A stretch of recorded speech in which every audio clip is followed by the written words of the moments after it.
গরুর চর্বির থেকে আমরা ডালডা কিংবা ঘি বের করতে পারি, মানে মোট কথা হচ্ছে তেল বের করতে পারি।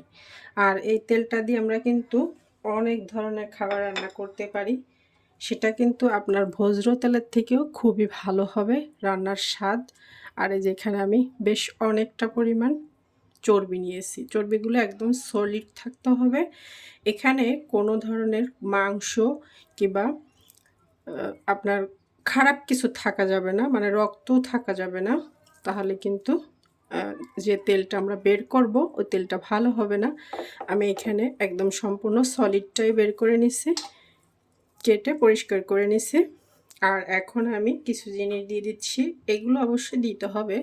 কিছুটা পরিমাণ লবণ দিচ্ছি, লবণটা অল্প পরিমাণ দিতে হবে, যেহেতু আমরা রান্নায় ইউজ করব, খুব বেশি না দিলে হবে, তবে একটু দিতে হবে।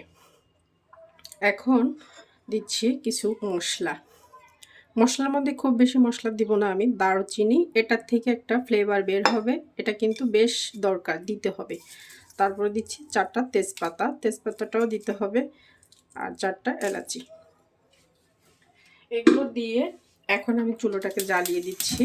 আর চুলোটাকে জ্বালিয়ে দিয়ে রেখে দিলে হবে না, কিছুক্ষণ পর পর অবশ্যই নাড়া দিতে হবে। এই যে ঢাকনা লাগিয়ে দিলাম, আর আমি কিছুক্ষণ পর পর একটু নেড়ে দিব, তাহলে দেখা যাবে যে এটার থেকে তেল বের হচ্ছে। এখানে কিন্তু আমি কোনো ধরনের পানি দিই নেই, শুধু পরিষ্কার করে ধুয়ে নিছি, পানিটাকে ভালো করে নিগড়ে নিছি। এখন এমনি আছে, আমি কিছুক্ষণ পর আবার নাড়া দিব। 2 থেকে 3 মিনিট পর আমি ঢাকনাটাকে খুললাম, আর এখন এই পর্যায়ে একটু নেড়ে দিচ্ছি। এখনই কিন্তু তেলটা অনেকটা হালকা হয়ে গেছে, মানে এখন তেল ছাড়া শুরু করে দিচ্ছে এই তো।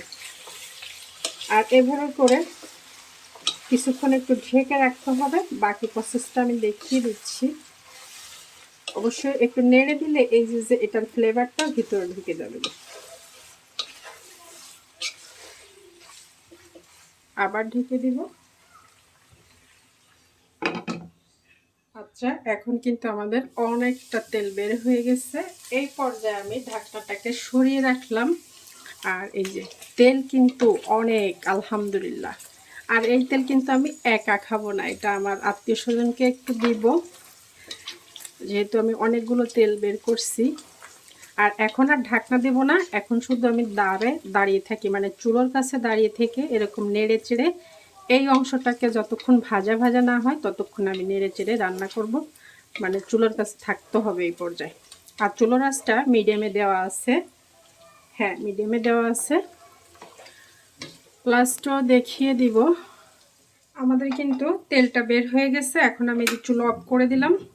চুলো অফ করে এখন এখান থেকে এই জিনিসগুলো আমাদেরকে তুলে নিতে হবে, এটা ফেলে দিব। চাইলে কেউ খেতে পারে, আমার কাছে আসলে এটা আর ভালো লাগে না, তার কারণ এখানে আর কিছুই নেই।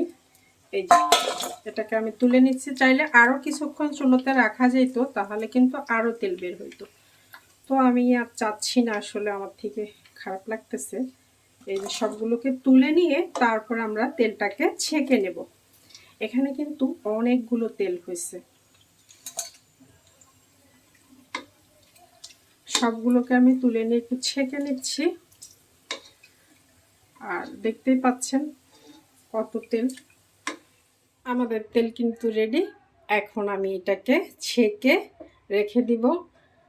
নিজেও খেতে পারবো, পরাটা, পোলাও, বিরিয়ানি, খিচুড়ি সব কিছু করা যাবে। এটা কিন্তু আপনাদের ভয়ের কোনো কারণ নাই, এটাতে কোনো ধরনের ক্ষতি করে না। মাংসের থেকে তেলে বেশি ভালো উপকার। তেল খেতে পারলে আপনার ফ্যাট হবে না, বরং ফ্যাট কেটে যাবে, এটাই বাস্তব। আপনি চাইলে অনলাইনে ভালো করে সার্চ করে দেখতে পারেন। ভালো থাকবেন সবাই, আল্লাহ হাফেজ।